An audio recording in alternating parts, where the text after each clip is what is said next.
사탄의 하나님께서 우리에게 주시는 말씀은 마태복음 2장 1절부터 11절까지 말씀입니다. 마태복음 2장 1절부터 11절까지 말씀입니다. 마태복음 2장 1절부터 11절까지 말씀입니다. 주님의 말씀을 아멘으로 받으시기를 바랍니다. 헤로드 왕 때에 예수께서 유대 베들레헴에서 나심에 동방으로부터 박사들이 예루살렘에 이르러 말하되 유대인의 왕으로 나신 이가 어디 계시냐? 우리가 동방에서 그의 별을 보고 그에게 경배하러 왔노라 하니 헤로드 왕과 온 예루살렘이 듣고 소동한지라.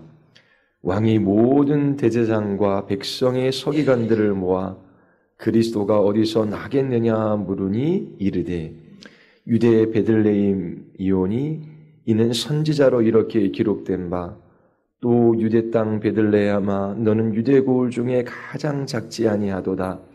네게서 한 다스리는 자가 나와서 네 백성 이스라엘의 목자가 되리라 하였음이니이다. 이에 헤롯이 가만히 박사들을 불러 별이 나타난 때를 자세히 묻고 베들레헴으로 보내며 이르되 가서 아기에 대하여 자세히 알아보고 찾거든 내게 고하여 나도 가서 그에게 경배하게 하라. 박사들이 왕의 말을 듣고 갈새 동방에서 보던 그 별이 문득 앞서 인도하여 가다가 아기 있는 곳에 위에 머물러 서 있는지라. 그들이 별을 보고 매우 크게 기뻐하더라. 집에 들어가 아기와 그의 어머니 마리아가 함께 있는 것을 보고 엎드려 아기께 경배하고 보배압을 열어 황금과 유황과 모략을 예물로 드리니라. 아멘. 기도하시겠습니다.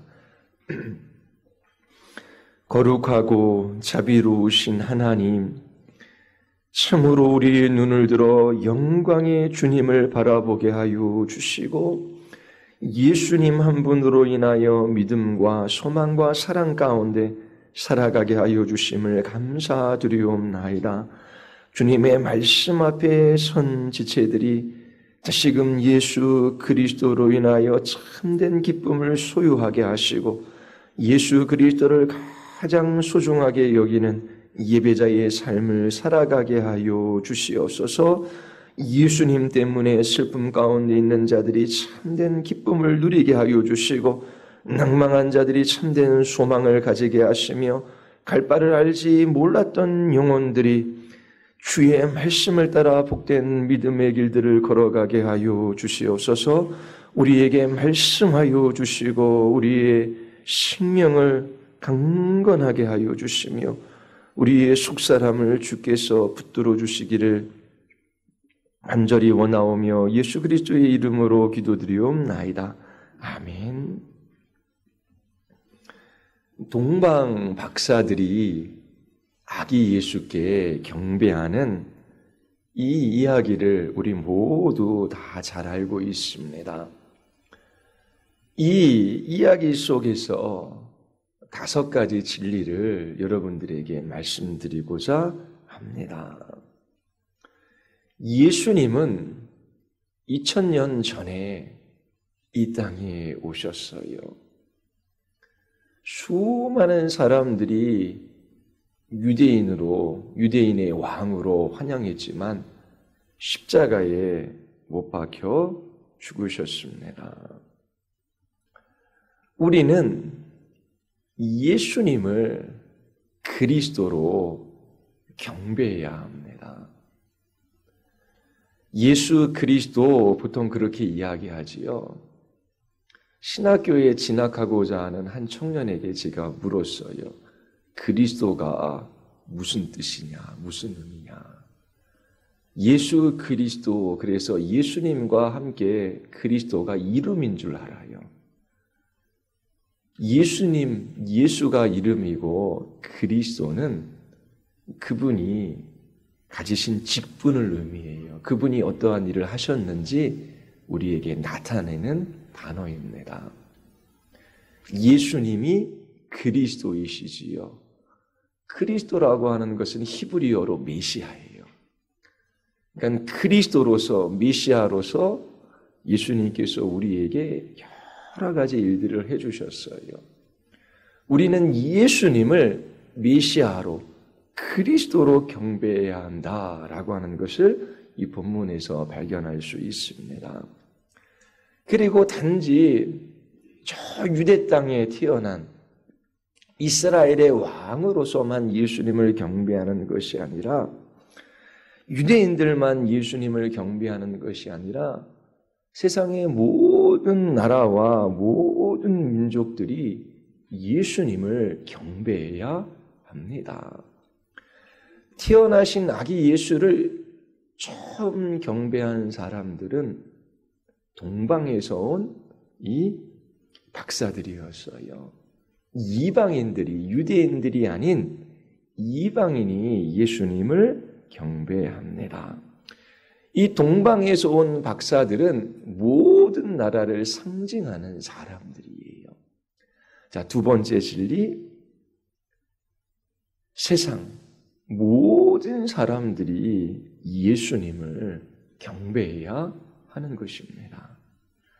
그리고 세 번째 진리는 하나님께서 온 우주에 영향력을 행사하셔서 그 아들의 탄생을 알리시고 경배하게 하셔요. 하나님께서 뜻하신 바, 계획하신 바, 그 목적이 있어요.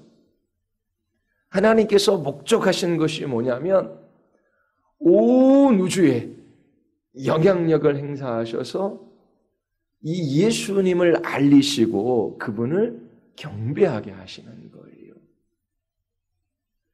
자, 그리고 네 번째 진리. 이처럼 예수님은 그리스도로 경배를 받으셔야 해요. 그리고 유대인뿐만 아니라 세상의 모든 사람들이 예수님을 경배해야 합니다. 이것이 하나님의 목적이에요. 하나님께서 우주에 영향력을 행사하셔서 모든 세상에 하나님께서 뜻을 가지시고 그 예수 그리스도를 알리시고 그분을 경배하게 하셔요. 그런데 네 번째, 예수님을 경배하지 않는 두 부류의 사람들이 있어요. 오늘 본문에도 나오고 오늘날에도 동일해요. 예수님에 관하여 무관심합니다. 예수님을 예배할 수가 없어요. 그리고 더 나아가 예수님을 향한 반감을 가지고 있어요. 예수님을 대적하는 사람들이 있음을 오늘 본문을 통해서 우리가 알 수 있어요. 그리고 다섯 번째는 예배가 무엇인지를 우리에게 알려주는데, 이 동방 박사들이 예물을 가지고 기쁨으로 예수님께 영광과 권능과 그 위엄을 돌려요. 예수님보다 더 높고 더 위대하시고 더 아름답고 더 탁월하고 더 소중하고 더 값진 분은 없으십니다. 예수님이 온 우주의 왕이시며 그리고 최고로 소중하고 가장 높고 위대하시고 가장 귀하신 분이심을 예물을 가지고 기쁨으로 그렇게 예수님께 영광과 권능을 돌리는 모습으로 우리에게 보여주고 있어요. 자, 이 다섯 가지 진리를 간단하게 여러분들에게 설교하고자 합니다. 자, 이스라엘 백성들이 유대의 왕을 기다리고 있었어요. 예수님은 이 땅에 그리스도와 왕으로서 마땅히 높임을 받으셔야 합니다. 2절이 우리에게 이 이야기를 소개하고 있어요. 동방 박사들은 예루살렘으로 와 유대인의 왕으로 태어난 아이를 찾고 있었지요. 2장 2절 보십시오. 유대인의 왕으로 나신 이가 어디 계시냐? 우리가 동방에서 그의 별을 보고 그에게 경배하러 왔노라 하니. 자, 유대에 왕이 태어난다라고 하는 징조가 보인 거예요. 그래서 그 유대에 태어날 왕을 찾아서 동방의 박사들이 왔어요. 자, 이게 뭐 이렇게 성경에 기록되고 모든 나라와 모든 민족 가운데 있는 수많은 사람들이 알아야 할 내용입니까?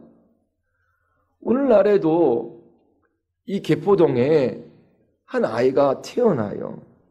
그런데 어떤 외국인이 찾아와서 이 아이가 전 세계의 지도자가 될 아이입니다. 이 말에 사람들이 귀를 기울이겠습니까? 그를 막 찾으려고 하고 그에게 영광을 돌리려고 하겠습니까? 자, 잘 알지 못한 이방인들이 찾아와서 유대의 왕이 태어난다. 그 징후를 받다. 자, 이 유대인의 왕으로 나신 이가 어디 있느냐? 그렇게 묻는 것에 사람들은 무시해버릴 수 있어요. 이 개포동에 와서 전 세계의 위대한 지도자가 될 사람이 태어날 건데요. 그 사람 어디에 있는지 아세요? 그런 사람 얘기 귀 기울여 들을 필요가 있겠습니까? 그런데 4절에 보면 유대인의 왕이라는 말의 의미가 무엇인지 이 헤롯이 밝히고 있어요. 2장 4절에 보면 왕이 모든 대제사장과 백성의 서기관들을 모아 그리스도가 어디서 나겠느냐 물으니, 지금 유대에 태어날 왕이 누구라고 이 헤롯이 묘사하고 있어요? 그리스도라고 말하고 있습니다. 로마에는 원로원이 있었어요. 이 헤롯이 거의 40년 동안 통치할 때에 이 헤롯을 유대인의 왕이라고 불렀습니다. 아무도 헤롯을 그리스도라고 부르지 않았어요. 그리스도는 사람들이 그토록 오래도록 기다렸던 하나님께 기름 부음을 받은 통치자를 의미해요. 구약에 보면 하나님께 기름 부음을 받은 세 부류의 사람들이 있어요. 한 부류의 사람들은 선지자입니다. 그래서 하나님께서 기름 부음을 허락하셔서 그들에게 선지자의 직분을 감당하게 하셨어요. 하나님을 대신해서 하나님의 말씀을 증거하고 진리를 선포하게 하셨습니다. 또 한 부류의 사람들은 누구예요? 제사장입니다. 하나님께서 제사장들을 세우셨어요. 그 제사장이 제물을 가지고 하나님 앞에 제사를 드려요. 그 이스라엘의 죄를 대신해서 속죄 제물을 드리는 것이지요. 그래서 이 제사장들이 드리는 제사를 통하여 죄지은 이스라엘 백성들과 하나님 사이의 관계가 잠시 회복될 수 있었어요. 그 제사장이 기름 부음을 받고 세워진 것이죠. 또 한 부류의 사람들이 있어요. 누구지요? 왕입니다.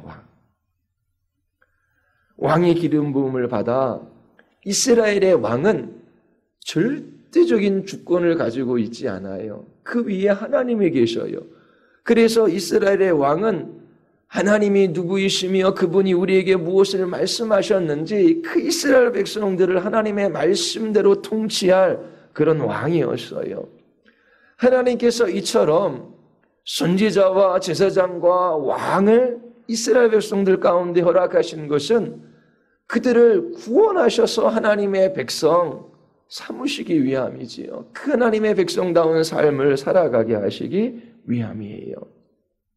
그래서 이스라엘 백성들은 하나님께 기름 부음을 받아 이 유대를, 이 이스라엘을 통치할 왕을 기다리고 있었어요. 하나님께서 세우시는 왕이지요. 과거의 다윗과 같은 그런 왕이 이 나라에 태어나면 하나님이 주신 그 능력과 지혜로 나라를 잘 다스리고 저 로마로부터 우리를 해방시키고 정말 이 나라가 하나님 나라 될 수 있도록 잘 다스릴 그 능력 있고 힘 있는 왕을 기다렸던 것이지요. 이 나라에 모든 하나님을 알지 못하고 죄 짓는 사람들을 심판하시고 하나님 나라를 완성할 그 하나님 나라의 왕국을 건설할 그 왕을 기다리고 있었어요. 그리고 결코 죽지 않고 영원히 통치하시는 분이시다라고 하는 기록이 있었습니다. 헤롯은 지금 유대인의 왕으로 오시는 이가 그리스도이심을 알고 있었어요. 그가 이 사실을 어떻게 알았는지 분명하지 않지요. 그러나 분명히 이 헤롯은 하나님께 기름 부음을 받아 오시는 유대인의 왕뿐만 아니라 그리스도이실 이 분이 있다라고 하는 것을 알았던 것입니다. 자, 예수 그리스도께서 기름 부음을 받으셨어요. 성령께서 예수 그리스도 그분 위에 임하셨어요. 이게 하나님의 기름 부으심입니다. 성령의 기름 부으심을 받고 예수님께서 공생애를 시작하셨어요.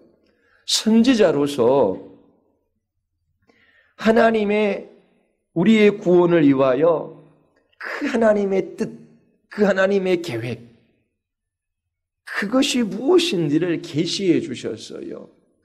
자, 우리의 구원을 위하여 하나님의 그 뜻을 계시해 주셨는데 선지자로서의 직분을 가장 찬란하게 감당한 그 사건이 십자가 사건이에요. 예수님이 십자가에서 죽으심으로 자기 자신의 죽음을 통하여 선지자로서 하나님께서 어떻게 우리와 같은 죄인들을 구원하시는지 그 죽음을 통해서 가장 정확하게 말씀해 주셨어요. 물론 살아계셨을 때도 말씀하셨지요. 그리고 예수님께서는 제사장의 직분을 감당하시는 것이지요. 우리의 구원을 위하여 자신의 몸을 단번에 제물로 드리신 거예요. 스스로 자기의 힘으로 구원받을 사람은 한 사람도 없어요. 죄를 한 가지만 지어도 거룩하신 하나님 앞에 심판받아야 돼요. 그러면 모든 사람들은 그 죄값을 따라 영원한 지옥의 형벌에 처해질 수밖에 없는 거예요. 그런데 예수님께서 대신 죄인들을 위하여 자기 몸을 십자가에서 희생제물로 드리신 거예요. 그래서 예수 그리스도를 믿는 우리들의 모든 죄가 용서되어지는 것이지요. 하나님께서 그렇게 약속해 주셨어요. 이처럼 예수님은 대제사장으로 죄인들인 우리의 구원을 위하여 자기의 몸을 십자가에서 희생제물로 드려주셨어요. 이 제사장됨도 십자가의 사건, 십자가의 죽으심을 통하여 가장 잘 드러난 것이지요. 그리고 그리스도는 왕이셔요. 왕은 통치하고 다스리시잖아요. 예수님께서 십자가에서 죽으심으로 죄와 사망과 사단의 권세를 멸하시고 승리하셨어요. 십자가에서 승리하시는, 그리고 모든 것들을 다스리시고 통치하시는 그 왕이심을 우리에게 보여주신 것이지요. 그래서 십자가에서 예수님이 죽으신 것을 보면 그분이 선지자와 제사장과 이 왕의 직분을 어떻게 감당하셨는지 우리가 볼 수 있어요. 자, 지금 헤롯은 유대인의 왕으로 오시는 이가 그리스도이신 것을 알고 있어요. 우리가 아는 것 같은 그런 지식을 가지고 있었던 것은 아니지만 하나님께서 직접 세우셔서 모든 압제로부터 해방시켜 주시고 이 땅에 하나님의 왕국을 건설하실, 죽지 않고 영원히 통치하시는 그런 메시아에 대한 그 이야기를 알고 있었던 것이죠. 그래서 서기관들에게 물었던 것입니다. 그때 서기관과 대사장들이 선지자의 글을 인용하여 답해요. 마태복음 2장 5절서부터 6절까지 말씀입니다. 이르되 유대 베들레헴이오니 이는 선지자로 이렇게 기록된 바, 또 유대 땅 베들레헴아 너는 유대 고을 중에 가장 작지 아니하도다. 네게서 한 다스리는 자가 나와서 네 백성 이스라엘의 목자가 되리라 하였음이니이다. 자, 헤롯이 동방에서 온 박사들의 말을 듣고 자신이 유대인의 왕임에도 불구하고 이 유대 땅에 오래된 약속에 있었어요. 하나님께 기름 부음을 받고 모든 압제로부터 사람들을 해방시켜 주시고 이 땅에 하나님의 나라를 건설하실 그 그리스도가 메시아가 오신다라는 걸 알았지요. 그래서 물은 것입니다. 그때 서기관과 대제사장들이 유대 땅 베들레헴 그곳에서 이스라엘의 목자가 탄생할 것이라고 하는 이 미가서에 예언된 말씀을 왕에게 하는 것입니다. 구약의 미가서 5장에 있는 성경 본문을 이용한 것이지요. 헤롯이 그리스도가 어디서 나겠느냐? 그 대답은 베들레헴입니다.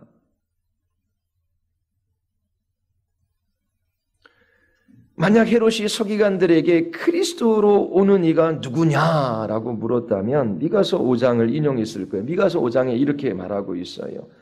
베들레헴 에브라다여 너는 유대 족속 중 작을지라도 이스라엘을 다스릴 자가 내게서 나올 것이라. 그의 근본은 상고의 영원에 있느니라.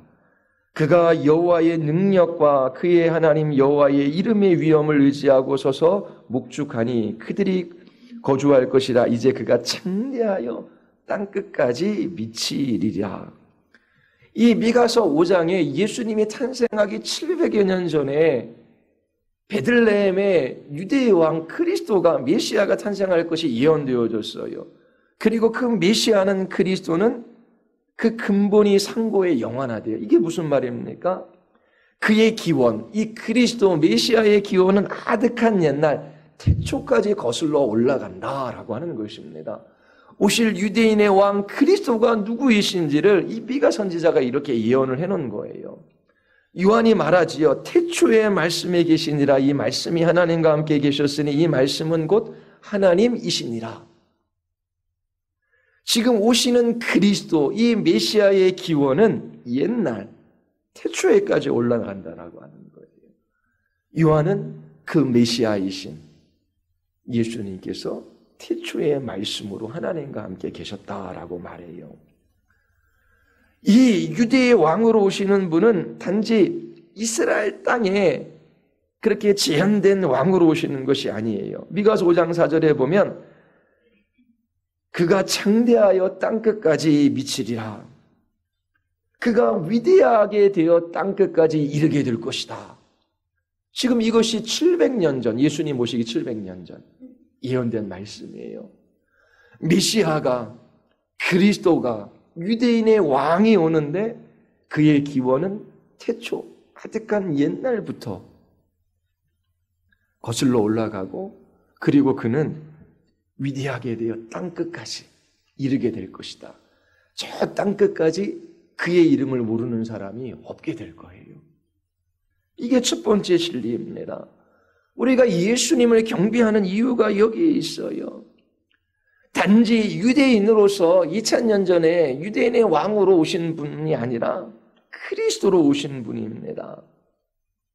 그분의 기원은 아득한 옛날 태초에까지 올라가고 그리고 그분은 위대하게 되어 땅끝까지 이르게 되실 분이에요.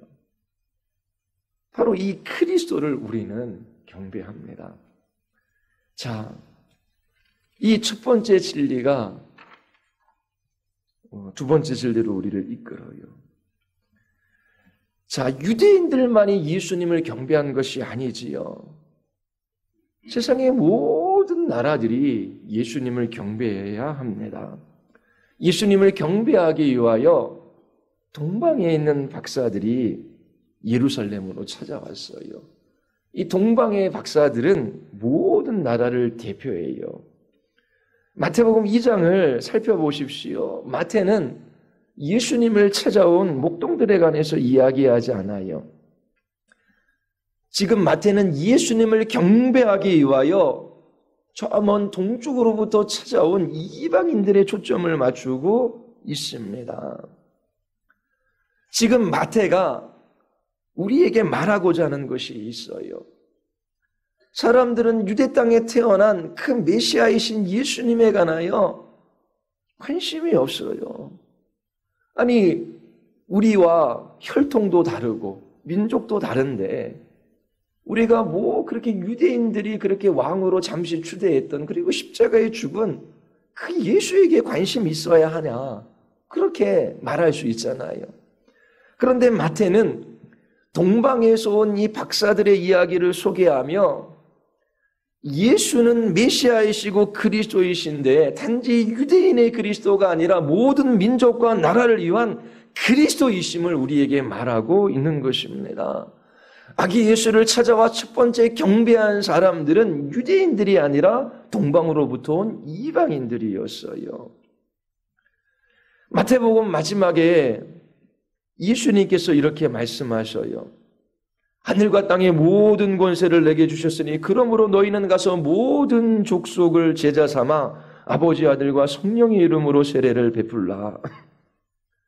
지금 메시아이시고 그리스도이신 분, 우리의 구원을 위하여 십자가에서 죽으셔서 죄와 사망과 사단의 권세를 이기시고 승리하신 분, 부활하여 승천하셔서 온 우주와 역사를 다스리시는 그 왕이신 그 예수님은 단지 유대인들만 경배하는 왕이 아니라 모든 나라와 민족이 경배할 왕이다. 이방인들에게도 그리스도를 경배하는 것이 열려지는 그 장면이 마태복음 28장 19절에 나오는 것입니다. 가서 모든 족속으로 제자를 삼아라. 이처럼 단지 유대인들만 수덕수덕하면서 이야기하고 끝날 뿐이 아니라 모든 나라에 전해져야 할 분이 예수님이에요. 이건 예수가 그리스도다. 죄인들을 구원하실 우리의 왕이시다라는 것을 알려주는 거예요.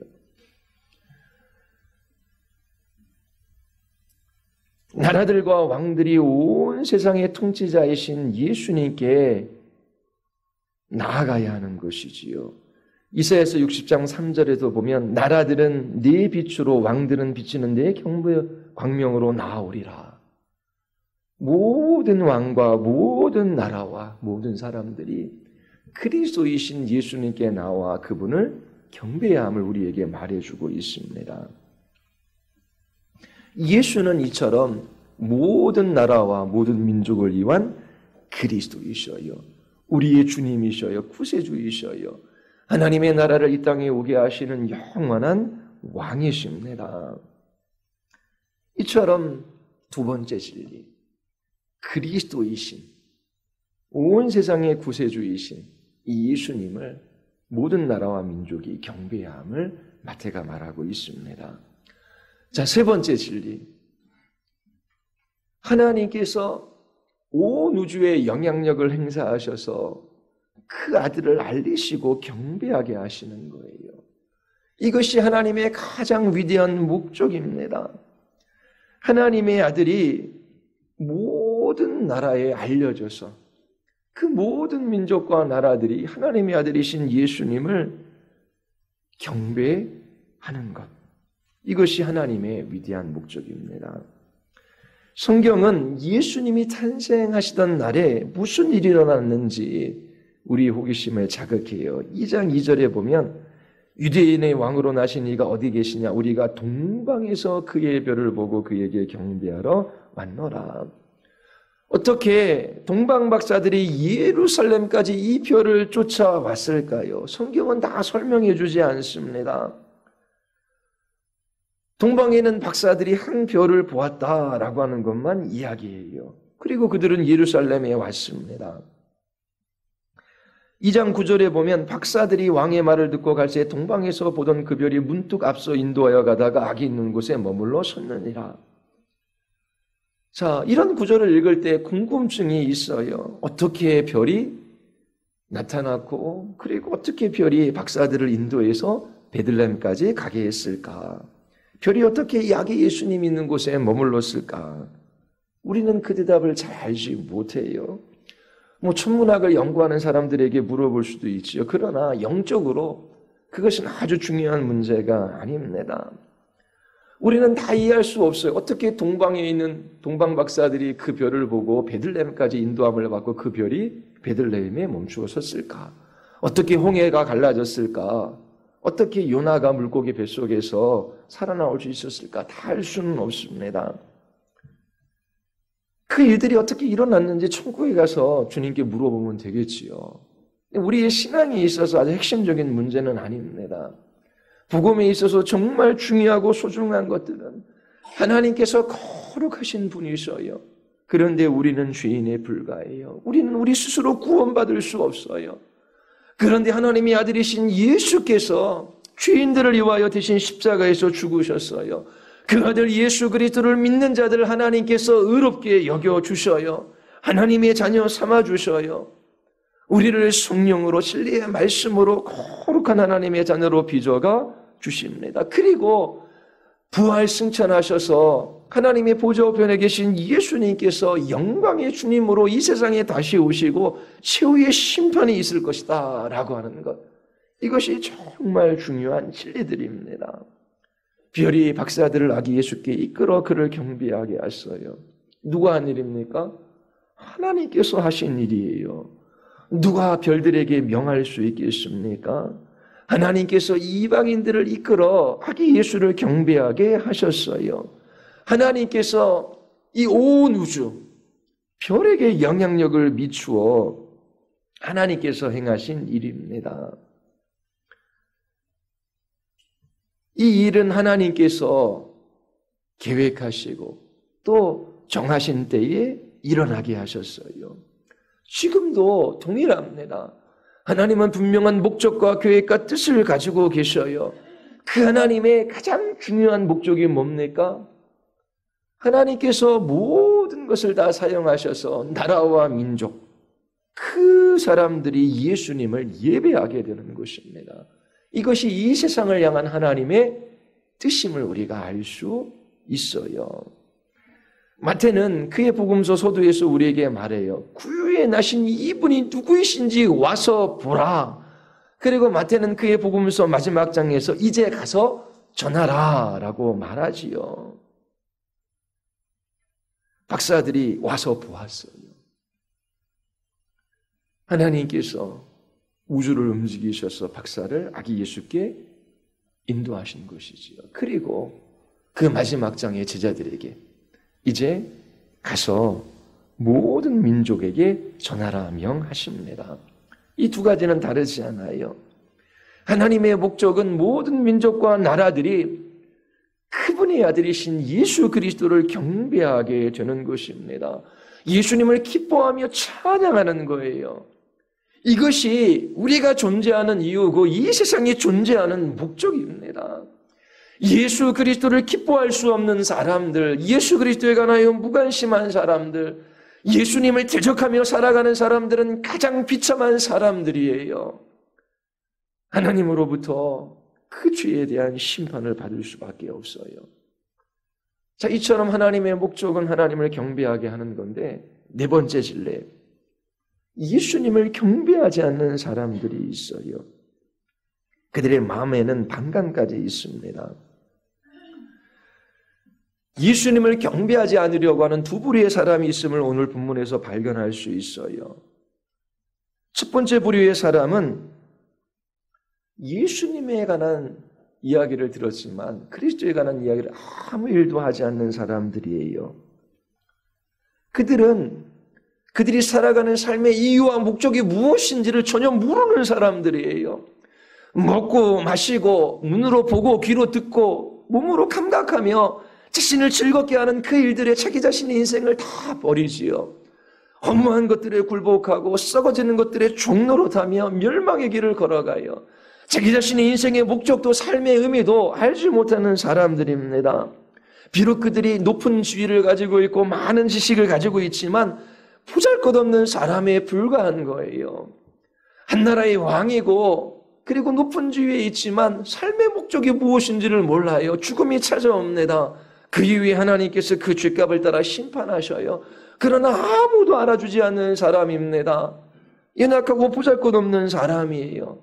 그러나 그가 만왕의 왕이신 예수 그리스도를 알아요. 자신의 삶의 목적이 예수 그리스도를 경배하며 그분을 기뻐하며 그분을 즐거워하는 것입니다. 그리고 그 그리스도께서 이루실 그 하나님의 나라의 백성이 되어 그 나라에 들어가는 것이지요. 오늘 본문에 대제사장, 종교적으로는 최고의 지위에 있는 사람, 그리고 서기관들, 그들은 그리스도에 대한 이야기를 하고 있지만 그들의 삶 속에서는 무관심합니다. 왕이 제사장과 서기관들을 모아 그리스도가 어디서 나겠냐 묻지요. 그때 제사장과 서기관들이 선지자의 글을 인용하여 왕에게 답을 했어요. 근데 그것이 전부예요. 그들은 지금 유대인의 왕일 뿐만 아니라 그리스도 메시아이신 분, 온 세상을 구원하실 구세주가 탄생한다라고 하는 그 구약의 약속도 있었고 동방 박사들이 와서 묻는데 그냥 구약의 미가서에 예언된 말씀을 그냥 이야기하고 아무 일도 하지 않아요. 지금 엄청나게 놀라운 일이 이 역사 가운데 일어난 것입니다. 역사는 BC 예수님이 오시기 전과 예수님 오신 이후로 나눠요.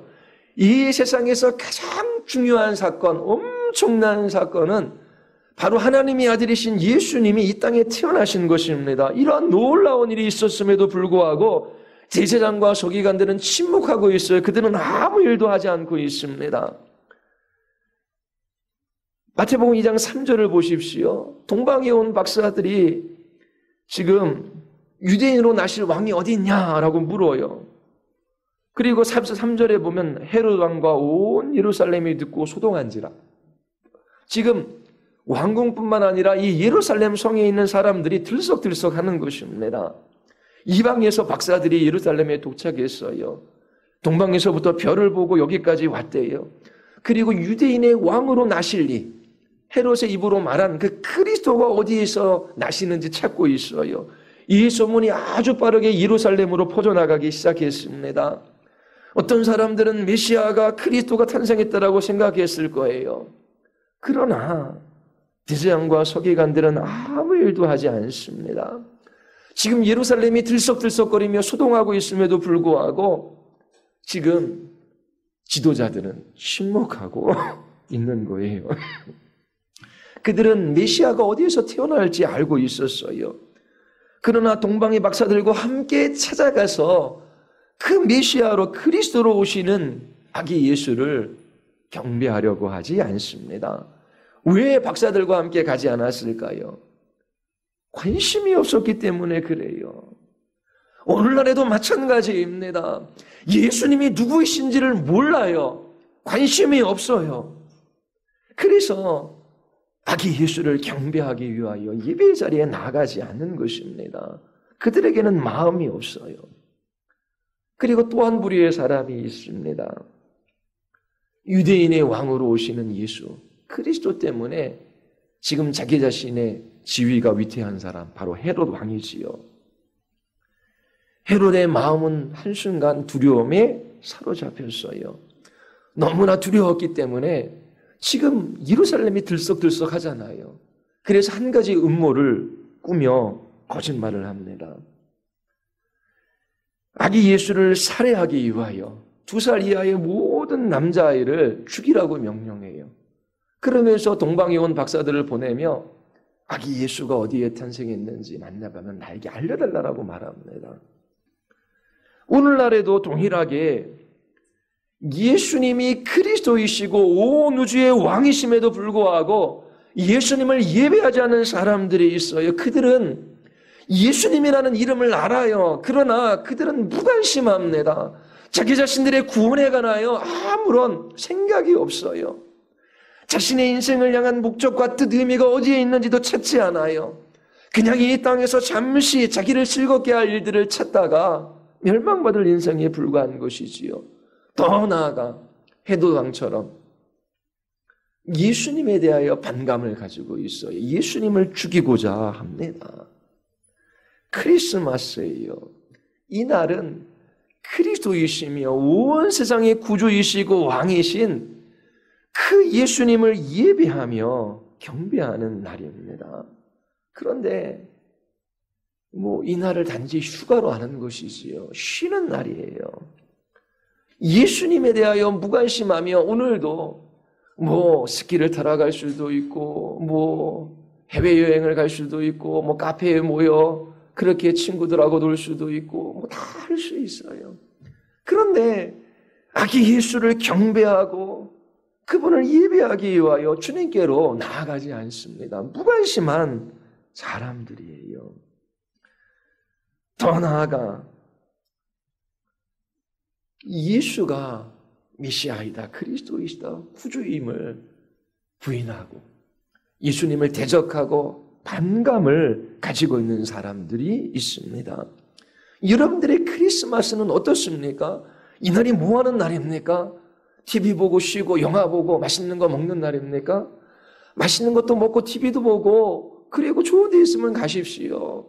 그러나 여러분들의 마음의 중심에 이 날은 온 세상의 구주이시며 왕이시며 메시아이신 예수님을 경배하며 찬양하는 그 날임을 잊지 마십시오. 크리스마스가 이처럼 그리스도이신 주님을 깊이 생각하고 그분을 예배하는 날이 되어야 하는 것입니다. 마지막으로 하나, 본문은 예배가 무엇인지를 우리에게 말해주고 있어요. 자, 마태복음 2장 2절 보면 유대인으로 왕에 나신 이가 어디 계시냐. 지금 박사들은 예수님을 왕으로 그렇게 부름으로 그리스도께 권세를 돌리고 있습니다. 예수님이야말로 최고의 권세, 권위와 능력을 가지고 계신 분으로 지금 찾고 있는 것입니다. 그리고 마태복음 2장 11절 한번 보십시오. 마태복음 우리 같이 한번 읽겠습니다. 다 같이 시작. 집에 들어가 아기와 그의 어머니 마리아가 함께 있는 것을 보고 엎드려 아기께 경배하고 보배압을 열어 박사들은 아기 예수께 경배함으로 그분에게 위엄을 돌리고 있습니다.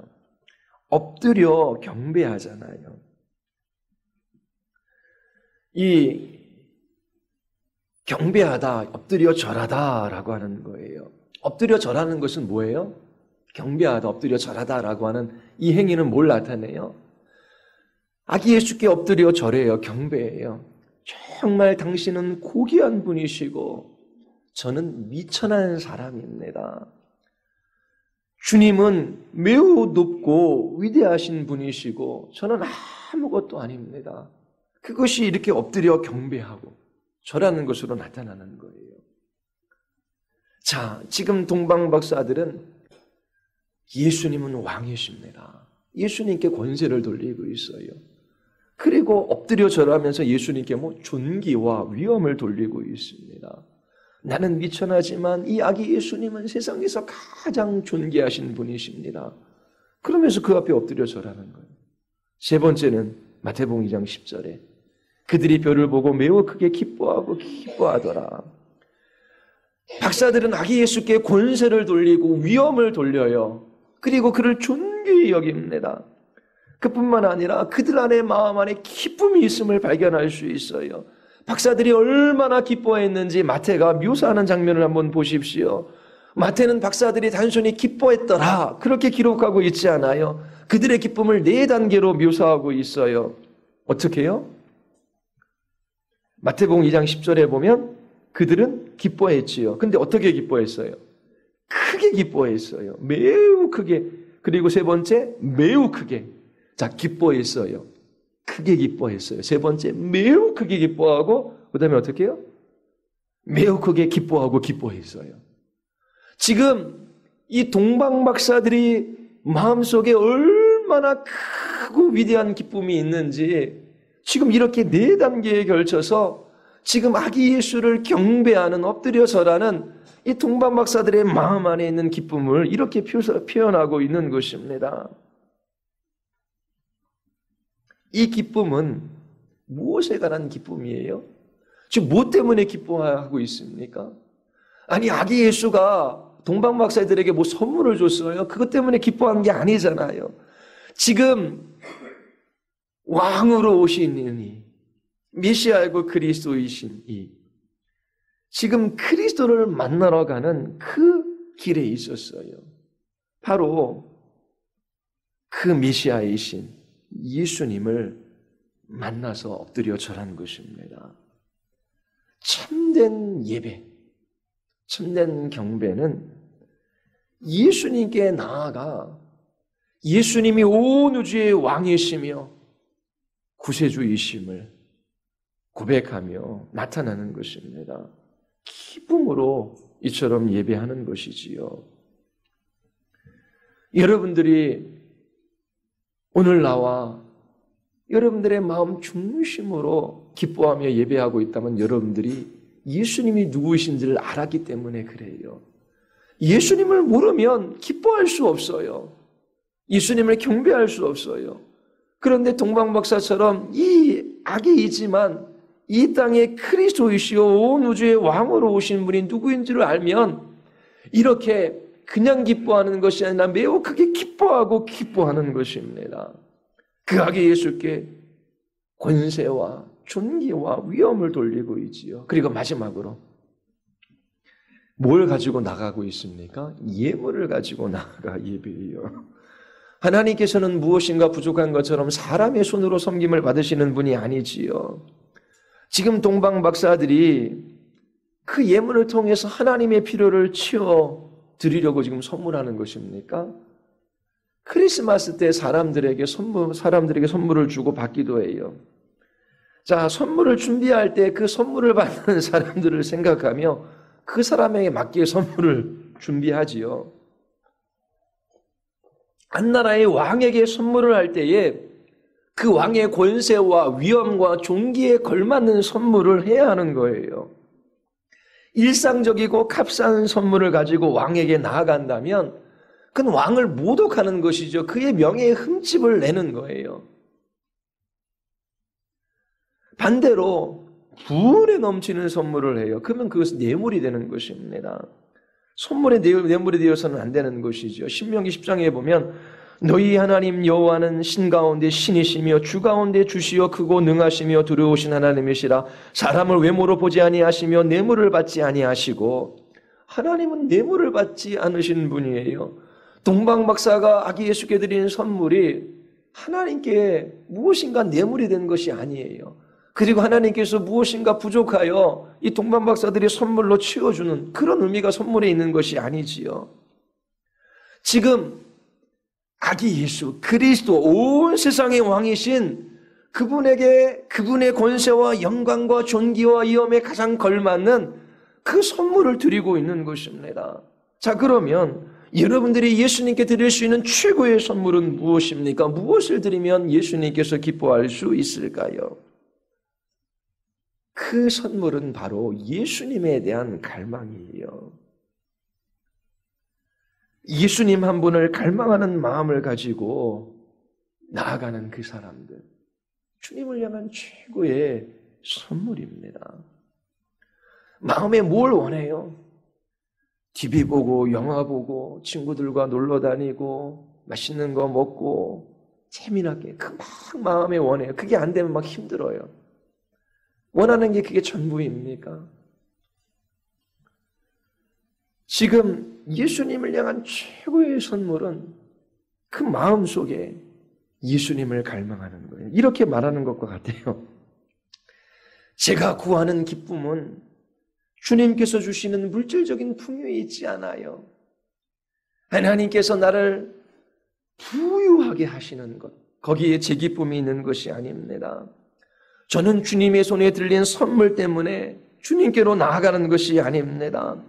저는 예수님 자신 한 분으로 인하여 기뻐하며 주님께로 나아갑니다. 황금과 유압과 모략과 비교할 수 없을 정도로 존귀하시고 정말 소중한 분, 바로 주님, 당신 한 분밖에 없습니다. 저에게 황금도 유황도 모략도 없어요. 이런 것이 없을지라도 저는 주님 한 분만 계시면 됩니다.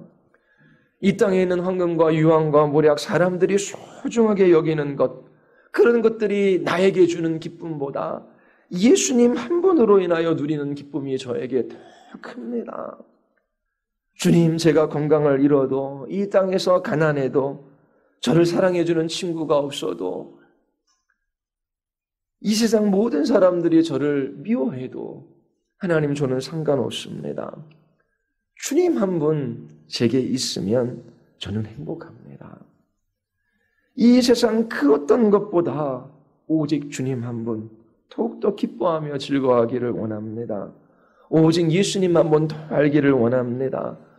예수님이 나를 위하여 십자가에서 죽으신 그 하나님의 아들이신 예수님이 내게 가장 소중한 분이십니다. 그렇게 고백하며 예수님을 갈망하는 것, 이것이 바로 하나님을 예배하기 위한 최고의 예물이 되는 것입니다. 하나님께서 이 진리를 사용하셔서 여러분들의 마음을 새롭게 해 주시기를 원해요. 그리고 정말 예수님 한번 갈망하기를 원합니다. 마음을 다하여 나의 구세주이신 예수님, 온 우주의 왕이신 예수님, 오직 주님께만 엎드려 경배합니다.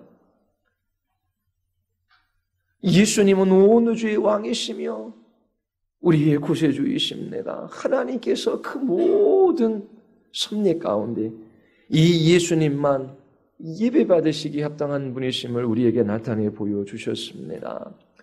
사람들은 그 예수님에 대하여 무관심하고 대적하기까지 합니다. 그러나 주님, 저는 주님께 엎드려 경배합니다. 모든 존귀와 권세와 위엄과 영광을 주께 돌립니다.